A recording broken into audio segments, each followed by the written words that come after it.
तो चलिए देखिए हमारा टॉपिक है सिंथेसिस। ठीक है, सिंथेसिस टॉपिक पढ़ने से पहले कुछ पॉइंट होते हैं जिनको हमको जानना बहुत ज़रूरी होता है, बिना इसके आपको सिंथेसिस समझ में नहीं आएगा।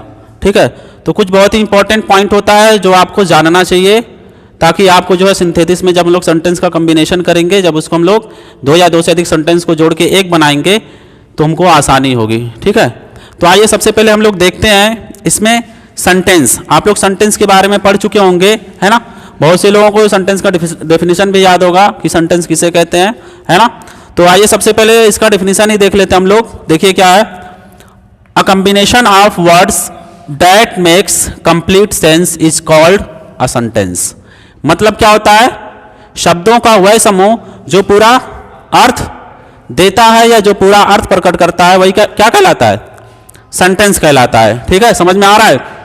शब्दों का वह समूह जो पूरा अर्थ प्रकट करता है, जो पूरा अर्थ देता है, उसे क्या बोलते हैं, सेंटेंस बोलते हैं। अब आप लोग सोच रहे होंगे सेंटेंस की इसमें क्या जरूरत है, भाई सेंटेंस का ही खेल है सिंथेसिस में। ठीक है, सिंथेसिस में सेंटेंसों का ही खेल है।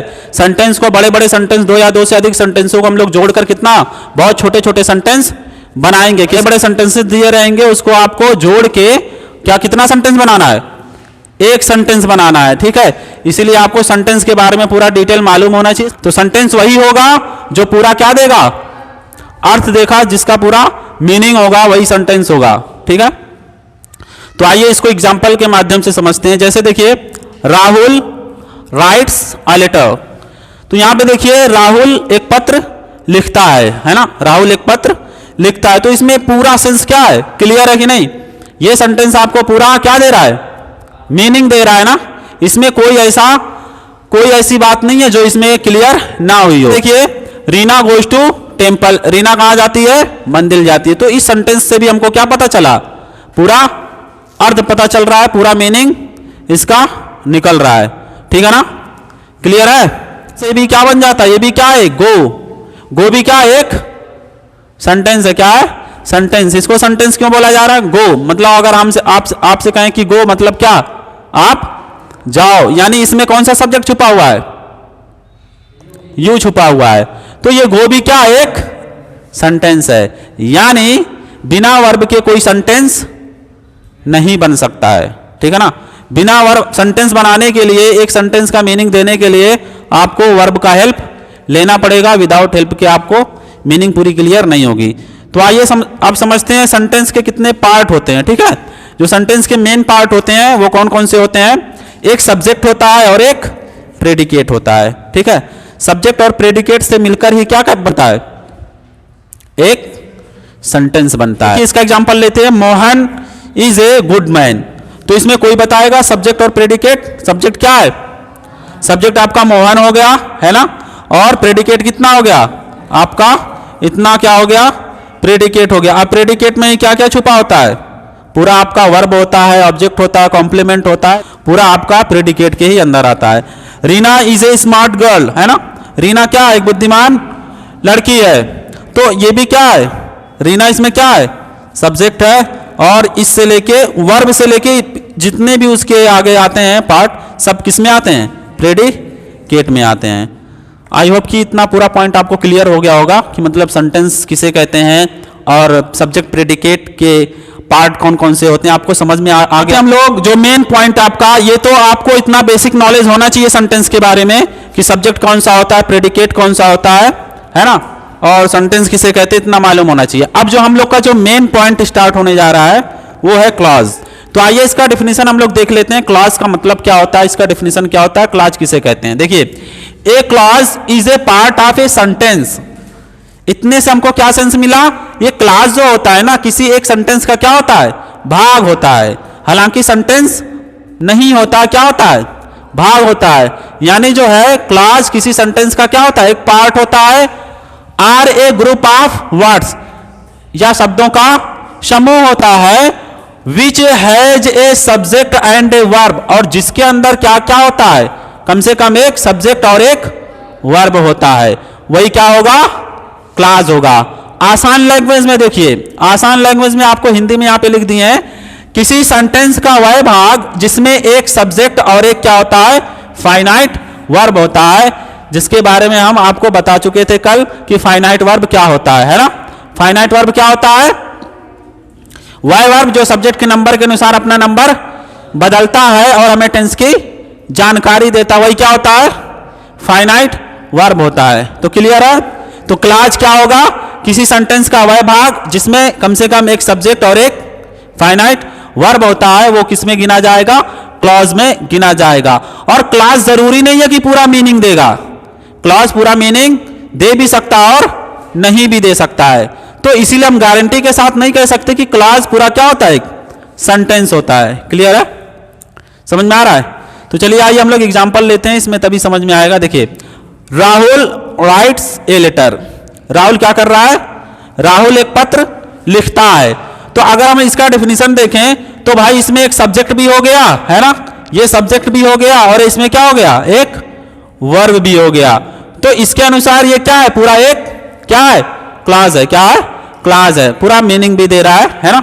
उसके बाद देखिए, आई कॉल्ड हिम, मैंने उसको बुलाया बट ही डिडंट कम, मैंने उसको बुलाया लेकिन वह नहीं आया, है ना। तो यहां पे देखिए इसमें कितना है? दो सेंटेंस है, दो क्लॉज है, एक इधर वाला और एक इधर वाला, है ना। तो कहने का मतलब ये क्लॉज में एक या दो से अधिक क्या हो सकते हैं? सेंटेंसेज हो सकते हैं। ये तो अभी एक झलक है जिसको आपको जानना बहुत जरूरी है कि क्लॉज क्या होता है। ठीक है, तो ये भी समझ में आ गया। इसमें दो कितना है? एक ये सेंटेंस और ये, इसमें यानी कितना क्लॉज है? दो। जो किससे जुड़ा हुआ है? बट। बट क्या है? कंजंक्शन एक है। तो मतलब क्लॉज से ये भी समझ में आ रहा है क्लॉज किसी कंजंक्शन से क्या हो सकते हैं? जुड़े हुए हो सकते हैं। या तो देखिए काइंड्स ऑफ क्लॉजेज। अब यहां से हमारा जो मेन पॉइंट है स्टार्ट हो रहा है। अभी तो क्लास हमने पढ़ा, अब जो मेन पॉइंट यहां से है, अगर ये समझ में नहीं आया तो कॉम्बिनेशन आप नहीं कर पाओगे, सेंटेंस को जोड़ नहीं पाओगे। ठीक है, तो देखिए काइंड्स ऑफ क्लॉजेज। तो क्लॉज के प्रकार, ये कितने प्रकार के होते हैं? नंबर एक देखिए, नंबर एक क्या है? प्रिंसिपल क्लॉज, जिसे क्या क्या कहते हैं? प्रिंसिपल क्लॉज को मेन क्लॉज भी कहते हैं और इंडिपेंडेंट क्लॉज भी कहते हैं। क्लियर? अगर इधर उधर थोड़ा भी नजर इधर उधर किए, आगे का पॉइंट अब नहीं समझ में आएगा। या बहुत ये टफ चीजें हैं, ये तुरंत भूल जाने वाली चीजें अगर पूरा डिटेल से नहीं पढ़ोगे। ठीक है, तो आपका जो कंटेक्ट आई कांटेक्ट है बोर्ड पे होना चाहिए। ठीक है, जो ना आए समझ में तुरंत पूछो। ठीक है, पहला क्या होता है? प्रिंसिपल क्लॉज होता है, जिसे इसका तीन नाम है। कौन कौन सा? एक प्रिंसिपल क्लॉज हो गया, एक मेन क्लॉज हो गया, एक इंडिपेंडेंट क्लॉज हो गया। ठीक है, दूसरा क्या है? Subordinate clause. सबऑर्डिनेट क्लॉज का मतलब होता है आश्रित उपवाक। मतलब इसका जो सेंस होगा, इसका जो अर्थ होगा, ये किस पे डिपेंड होगा? प्रिंसिपल क्लॉज पे डिपेंड होगा अपने पूरे अर्थ को देने के लिए। ठीक है, जो ये सबऑर्डिनेट क्लॉज होता है अपने अर्थ को पूरा करने के लिए किसके सहारे बैठा रहता है? प्रिंसिपल क्लॉज के सहारे बैठा रहता है। जब प्रिंसिपल क्लॉज उसके साथ आता है तभी पूरा अपना मीनिंग देता है। ठीक है, क्लियर है? उसके बाद देखिए कोऑर्डिनेट क्लॉज। कोऑर्डिनेट क्लॉज का मतलब होता है समान पदीय उपवाक। समान पदीय उपवाक। ठीक है, इसका मतलब यह होता है कि इसमें जो है दो प्रिंसिपल क्लॉज रहेंगे और वो किसी ना किसी कंजंक्शन से क्या होंगे? जुड़े हुए होंगे, है ना। मतलब इसमें जितने भी सेंटेंसेस आएंगे सब अपने आप में स्वतंत्र होंगे और अपना पूरा अर्थ देंगे। ठीक है, इतना क्लियर हुआ जी? टाइप समझ में आया? अभी इसका डेफिनेशन लेंगे। ठीक है, अभी तो ऐसे समझा रहे हैं इसके टाइप कितने होते हैं? प्रिंसिपल क्लॉज और सबऑर्डिनेट क्लॉज और कोऑर्डिनेट क्लॉज। पहले हम लोग देखेंगे प्रिंसिपल क्लॉज के बारे में। ठीक है, तो इसका देखिए डेफिनेशन क्या होता है। प्रिंसिपल क्लॉज कहते किसको है? आपको इसका डेफिनेशन समझना पड़ेगा और उसके साथ साथ आपको एग्जांपल लेके चलना पड़ेगा, तभी आपको ये समझ में आएगा प्रिंसिपल क्लॉज क्या होता है। वैसे डेफिनेशन जब क्लियर हो जाएगा तो आपको आसानी से उसको पहचान सकते हो कि ये कौन सा क्लॉज है। चलिए देखिए ध्यान से, प्रिंसिपल क्लॉज या मेन क्लॉज या इंडिपेंडेंट क्लॉज, तीनों इसको बोलते हैं। ठीक है, और इसका हिंदी अर्थ क्या होता है? मुख्य उपवाक। ठीक है, इसका हिंदी अर्थ क्या होता है? मुख्य उपवाक। अब देखिए इसका डेफिनेशन क्या कह रहा है? जो क्लॉज अपने आप में पूर्ण अर्थ रखता है, मतलब ये पूरी मीनिंग देगा, फुल मीनिंग। ठीक है, और अन्य क्लॉज पर आश्रित नहीं रहता है, मतलब अपने अर्थ को बताने के लिए किसी दूसरे सेंटेंस का सहारा नहीं लेगा, वो क्या कहलाएगा? क्लॉज कहते हैं। फिर से देखिए, जो क्लास अपने आप में पूर्ण अर्थ रखता है और अन्य क्लास पर आश्रित नहीं रहता है उसे प्रिंसिपल क्लास कहते हैं। कहने का मतलब पूरा पूरा साफ साफ ये पूरा पूरा क्या होगा, सेंटेंस होगा। क्या होगा, सेंटेंस होगा। जिस तरह आप लोग सेंटेंस एक सिंपल सेंटेंस पढ़ते हो उसी तरह से क्या होगा, एक सेंटेंस होगा। ये किसी कंजंक्शन वंजंक्शन से जुड़ा नहीं होगा, इफ बट एज ये सबसे जुड़ा नहीं होगा, एकदम फ्री होगा। चलिए इसको अभी हम लोग एग्जांपल लेंगे, प्रिंसिपल क्लास का एग्जांपल लेने जा रहे हैं अभी हम लोग, तो उसके बारे में आपको सही से समझ में आएगा। चलिए प्रिंसिपल क्लास का हम लोग एग्जांपल लेते हैं, है ना। प्रिंसिपल क्लास में आप लोग को क्या बताया गया था डेफिनेशन में, है ना, ऐसा क्लास जो अपने आप में क्या होता है, स्वतंत्र होता है और पूरा अर्थ देता है, किसी दूसरे क्लास पर डिपेंड नहीं होता है ना। तो आइए देख लेते हैं, चेक कर लेते हैं ये डेफिनेशन सही था, मैच कर रहा है कि नहीं, प्रूफ हो रहा है कि नहीं उससे। देखिए स्टोरी, मैं एक कहानी लिखता हूं, तो यहां पे देखिए ये किसी कंजंक्शन से जुड़ा है क्या, नहीं, कंजंक्शन फ्री है ना, इसके साथ कोई कंजंक्शन नहीं जुड़ा है और ये अपना पूरा क्या दे रहा है, कंप्लीट सेंस दे रहा है, कंप्लीट मीनिंग दे रहा है, फुल मीनिंग दे रहा है ना। और इसमें क्या है, एक सब्जेक्ट है और एक वर्ब है। तो पूरी तरह से हमने चेक किया और प्रूफ हो गया कि ये क्या एक प्रिंसिपल क्लास है, जिसे मेन क्लास या इंडिपेंडेंट क्लास कहते हैं। दूसरा देखिए, ही गोज टू टेम्पल, वह मंदिर जाता है, इसमें भी पूरा पूरा क्या है, क्लियर है ना। इसमें कोई ऐसी चीज नहीं बच रही है जिसमें हमको डाउट हो जाए कि मतलब इसमें कोई कंफ्यूजन है कि मतलब इसमें पूरा सेंस क्लियर नहीं आ रहा है, ठीक है। अभी ऐसे सेंटेंस भी आएंगे जिसमें हमको पूरा सेंस नहीं निकल के आएगा, है ना, तो वहां पे आपको दूसरे सेंटेंस की जरूरत पड़ेगी उसके फुल मीनिंग के लिए, ठीक है। तो दूसरा देखिए, you gave me a gift, है ना, तुमने मुझे एक उपहार दिया, तो इसमें भी क्या है, पूरा मीनिंग क्लियर है ना। इसमें एक सब्जेक्ट है और एक क्या है, वर्ब है। तो एक क्लास होने के लिए, एक सेंटेंस होने के लिए किसकी जरूरत होती है, एक सब्जेक्ट और एक फाइनाइट वर्ब की जरूरत पड़ती है। क्लियर हुआ प्रिंसिपल क्लास। तो प्रिंसिपल क्लास मेनली आपका क्या होगा, एक सिंपल सा सेंटेंस होगा। क्या होगा, सेंटेंस होगा। क्लियर है। तो प्रिंसिपल क्लास जो है बहुत इजी होता है और प्रिंसिपल क्लास, हर क्लास में एक प्रिंसिपल क्लास जरूर होगा, ठीक है। जितने भी हम लोग क्लास पढ़ेंगे, जितने भी सेंटेंस को, दो या दो से अधिक सेंटेंस को कंबाइन करके जोड़ेंगे, तो उसमें कम से कम एक क्या होगा, प्रिंसिपल क्लास होगा, क्योंकि प्रिंसिपल क्लास के बिना उसका फुल मीनिंग नहीं आएगा। समझ में आ रहा है। भले ही कंजंक्शन वाला सेंटेंस रहेगा, कंजंक्शन वाले सेंटेंस पूरी मीनिंग नहीं देंगे, उसकी फुल मीनिंग के लिए किसकी जरूरत पड़ेगी, प्रिंसिपल क्लास की जरूरत पड़ेगी। यानी कहने का मतलब है जितने भी हम लोग कॉम्बिनेशन पढ़ेंगे तो उसमें क्या होगा, कम से कम एक प्रिंसिपल क्लास अवश्य होगा। क्लियर है। अब देखिए हम लोग पढ़ते हैं सबऑर्डिनेट क्लास। सबऑर्डिनेट क्लास का मतलब क्या होता है, आश्रित उपवाक। तो मतलब इसके मीनिंग से ही क्लियर हो गया कि मतलब ये अपने अर्थ को पूरा करने के लिए किसी दूसरे क्लास पर क्या होगा, आश्रित होगा, डिपेंड होगा। आइए इसका डेफिनेशन भी देख लेते हैं ताकि और क्लियर हो जाए। देखिए दिख रहा है आप लोगों को, देखो, जो क्लास अपने पूर्ण अर्थ के लिए, है ना, प्रिंसिपल क्लास पर डिपेंडेंट रहता है ना, बिना प्रिंसिपल क्लास के ये अपना फुल मीनिंग नहीं देगा, ठीक है। आप लोग भी ऐसे सेंटेंस यूज करते हैं लेकिन आपको पता नहीं है कि आप लोग कौन से सेंटेंस यूज कर रहे हैं, मतलब सबऑर्डिनेट क्लॉज यूज कर रहे हैं या फिर कोऑर्डिनेट क्लॉज यूज कर रहे हैं। हालांकि ये सब सेंटेंस आप बातचीत में क्या करते हो, यूज करते हो, बोलते हो, लेकिन आपको खबर नहीं रहती है कि हम लोग ये कौन सा सेंटेंस बोल रहे हैं, ठीक है। तो आइए देखिए हम लोग देख लेते हैं ये कैसे मतलब प्रूफ होगा, ये एग्जाम्पल से देखते हैं। आई नो, मैं जानता हूं कि, मैं जानता हूं कि। अब देखिए अगर किस के यहां से वाला अगर सेंटेंस हम लोग रिमूव कर दें, हटा दें, तो इसका सेंस पूरा क्लियर नहीं होगा, इसकी फुल मीनिंग नहीं मिलेगी। समझ में आ रहा है। तो I know that he did it, तो इसमें जो है ये कौन सा क्लॉज है, जिसके साथ कोई कंजंक्शन नहीं होगा वो क्या होगा, प्रिंसिपल क्लॉज होगा। और ये क्या ले लिया, ये सेंटेंस किसके साथ आ रहा है, एक किसके साथ, कंजंक्शन के साथ आ रहा है, ठीक है। और यही आपका क्या है, क्या है, सबऑर्डिनेट, है ना, सबऑर्डिनेट क्लॉज, जिसे हम बोलेंगे एससी शॉर्ट फॉर्म में, ठीक है। जिसके साथ कोई कंजंक्शन नहीं होता है उसमें क्या होगा, प्रिंसिपल क्लॉज, जिसे हम पीसी बोलेंगे। और जिसके साथ कोई ना कोई कंजंक्शन जुड़ा होगा उसे हम लोग क्या बोलेंगे, सबऑर्डिनेट क्लॉज, जिसे आप लोग शॉर्ट फॉर्म में क्या बोल सकते हो, एससी बोल सकते हो। तो इसका पूरा सेंस नहीं निकलेगा, सॉरी इसका पूरा सेंस नहीं निकलेगा किसके बिना, है ना।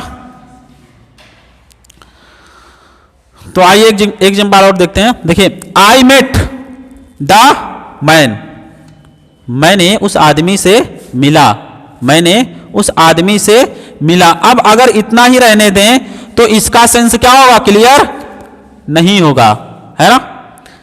इस सेंटेंस का सेंस पूरा क्लियर नहीं होगा, समझ में आ रहा है?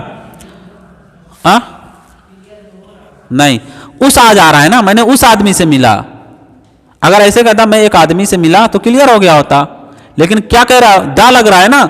दा का मतलब ये उसके बारे में क्या करने जा रहा है, डिस्क्रिप्शन मतलब वर्णन करने जा रहा है, उसके बारे में कुछ डिटेल्स बताने जा रहा है, तभी दा का यूज।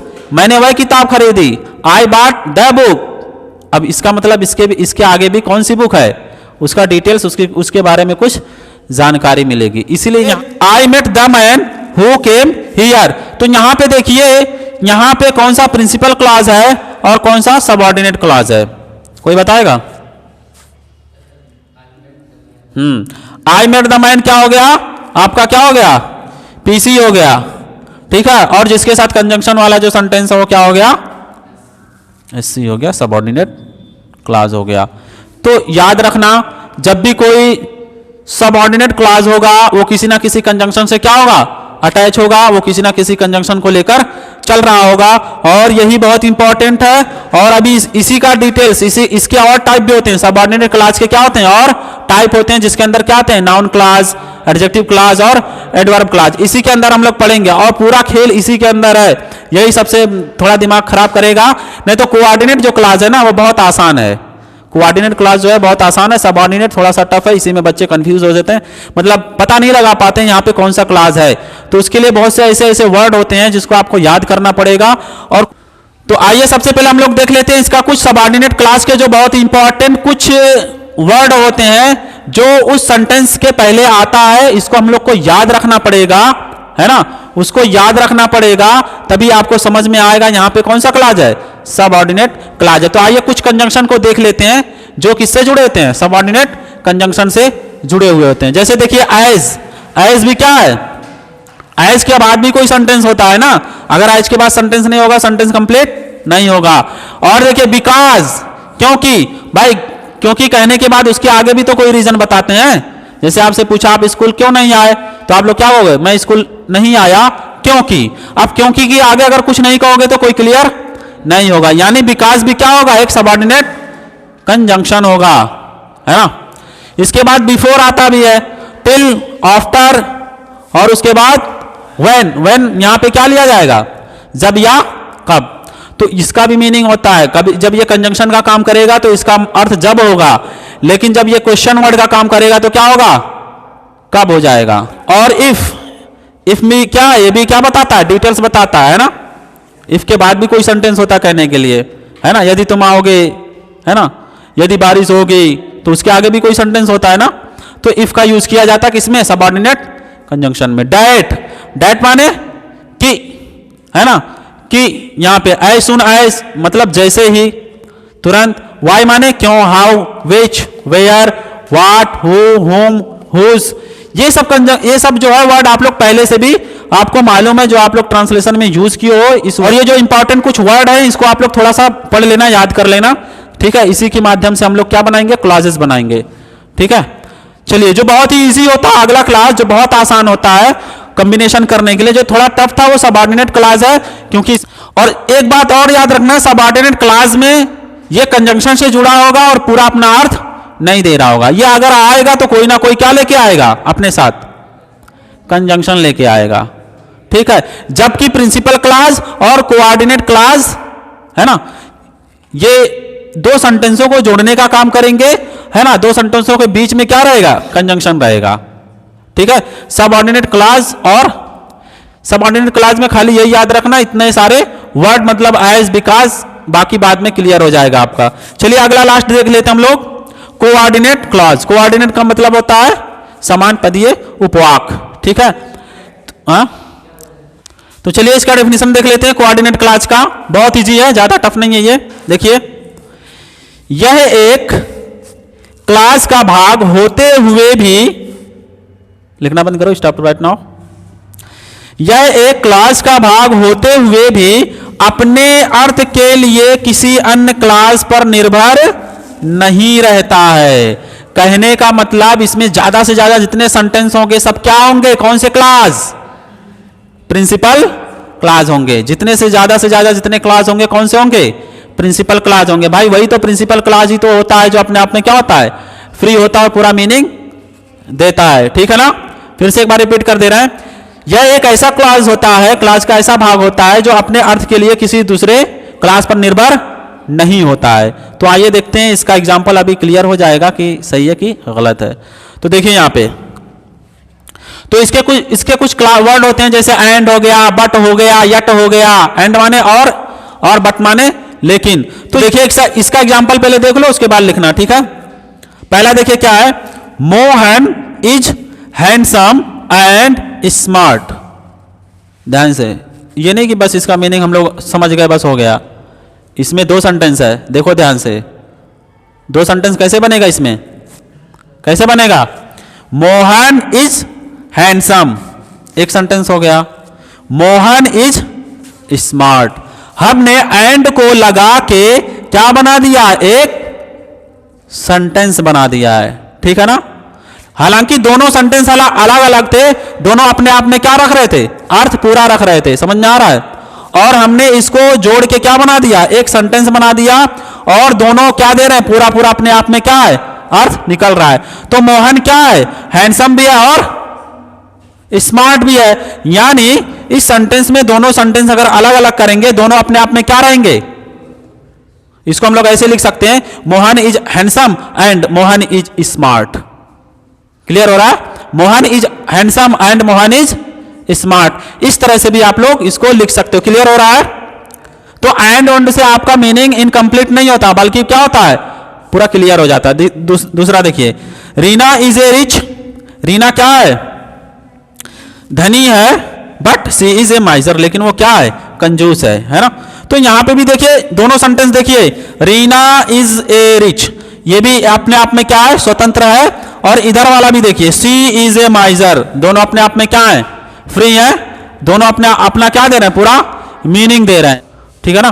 तो इस तरह से आपके अभी कुछ कंजंक्शन हम यहाँ पे लिख रहे हैं, उसके बहुत ज़्यादा नहीं है, इसका 10-12 कंजंक्शन है जो आपको इस सिलेबस में आएंगे, जो याद कर लेना है। ठीक है, तो चलिए कुछ हम लोग कोऑर्डिनेट कंजंक्शन भी लिख लेते हैं। चलिए देखिए, सबसे पहले हम लोग कोऑर्डिनेट कंजंक्शन के बारे में देखते हैं। कुछ कोऑर्डिनेट कंजंक्शन है जिसे आप लोग को याद रखना है, जो सेंटेंस में यूज होंगे। ठीक है, इसी कंजंक्शन का यूज करके हम लोग सेंटेंस को क्या करेंगे, कंबाइन करेंगे, उसको दो या दो से अधिक सेंटेंस को मिला के एक सेंटेंस बनाएंगे। ठीक है, तो आइए कुछ इंपॉर्टेंट कंजंक्शन देख लेते हैं। जैसे आपका बहुत इंपॉर्टेंट जो होता है, आपका सिंपल सेंटेंस बनाने में बहुत काम आएगा, दो या दो से अधिक सिंपल सेंटेंस दे देगा, उसमें बोलेगा एंड से जोड़ के बनाइए। तो एंड हो गया, बट हो गया, एज वेल एज हो गया, यट हो गया, आर हो गया, स्टिल हो गया, बहुत डॉट डॉट, एंड हो गया, सो हो गया, नॉट ओनली बट ऑल्सो, है ना, नाइदर नार और आइदर आर। इतने तो बहुत ही इंपॉर्टेंट होते हैं, जो अक्सर आपको एग्जाम में पूछ भी लेता है आपसे कि मतलब इन कंजंक्शन का यूज करके आपको सेंटेंस को कंबाइन करना है। ठीक है, तो आइए हम लोग सबसे पहले अब हम लोग कुछ क्लॉज लेते हैं, कुछ सेंटेंस लिखते हैं और उसमें पहचानने की कोशिश करते हैं यहाँ पे कौन सा क्लॉज है ना। तो आप लोग कंजंक्शन जब याद रखोगे तो आपको आसानी से पता चल जाएगा यहाँ पे कौन सा क्लॉज है। यानी मेन इंपॉर्टेंट जो पॉइंट है आपका क्या है, कंजंक्शन को याद रखना है। और अगर कोई कंजंक्शन नहीं रहेगा तो आपको पता चल जाएगा यहाँ पे कौन सा क्लॉज है, प्रिंसिपल क्लॉज है ना। तो आइए देखिए, यहाँ पे देखिए, ही इज ए थीफ, वह एक चोर है, आर ए रॉबर, या डाकू है ना। वह या तो एक क्या है, चोर है, या तो डाकू है। तो यहाँ पे कौन सा क्लॉज आ रहा है, कौन सा क्लॉज है, कोऑर्डिनेट क्लॉज है। क्यों क्लॉज है, क्योंकि ये किससे जुड़ा है, कोऑर्डिनेट कंजंक्शन से जुड़ा है ना, यानी सीसी कोऑर्डिनेट कंजंक्शन से जुड़ा हुआ है ना। और कोऑर्डिनेट कंजंक्शन के जो सेंटेंस जुड़े होते हैं वो अपने आप में क्या होते हैं, क्या होते हैं, फ्री होते हैं, यानी वो क्या होते हैं, पीसी होते हैं। क्या होते हैं, प्रिंसिपल क्लॉज होते हैं। ठीक है, ये भी क्या है, प्रिंसिपल ही क्लॉज है ना, क्योंकि जब इसको अलग अलग करोगे तो ऐसे ही टूट के बनेगा ना। ठीक है, और देखिए he is not only smart but also honest. तो यहां पे हमको देखने से ही पता चल जाना चाहिए कि यहां पे किसका यूज हुआ है, नॉट ओनली बट आल्सो। इससे हमको पता चल जा रहा है यहां पे कौन सा क्लॉज है, कोऑर्डिनेट क्लॉज है। और इसमें भी दो सेंटेंस है, दो सेंटेंस को जोड़ के हमने क्या बनाया है, एक बनाया है। अरे आइए कुछ हम लोग प्रैक्टिस के लिए कुछ सेंटेंस लेते हैं जो आप लोगों से हम पूछेंगे यहाँ पे कौन सा क्लॉज आ रहा है। तो सबसे पहले ले लेते हैं हम लोग, यहाँ से स्टार्ट करते हैं नीचे से, आई एम अ टीचर। तो यहाँ पे बताइए वंदना, यहाँ पे कौन सा क्लॉज है, बताओ।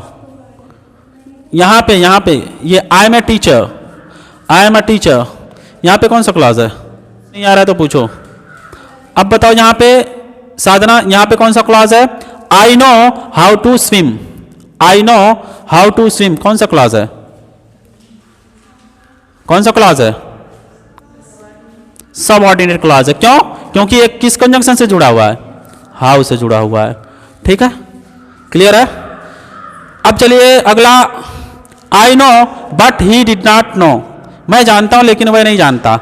तो इसको बताएं आप, रुचि बताओ क्या है, क्यों कोऑर्डिनेट क्लॉज है, क्योंकि ये किस कौन से कंजंक्शन से जुड़ा है, बट कंजंक्शन से जुड़ा है, तो इसीलिए यहां पे कौन सा क्लॉज है, कोऑर्डिनेट क्लॉज है। अगला चलो आप बताइए जी रुचि, यहां पे कौन सा क्लॉज है, I met the man who came here, क्या है, सबऑर्डिनेट क्लॉज है।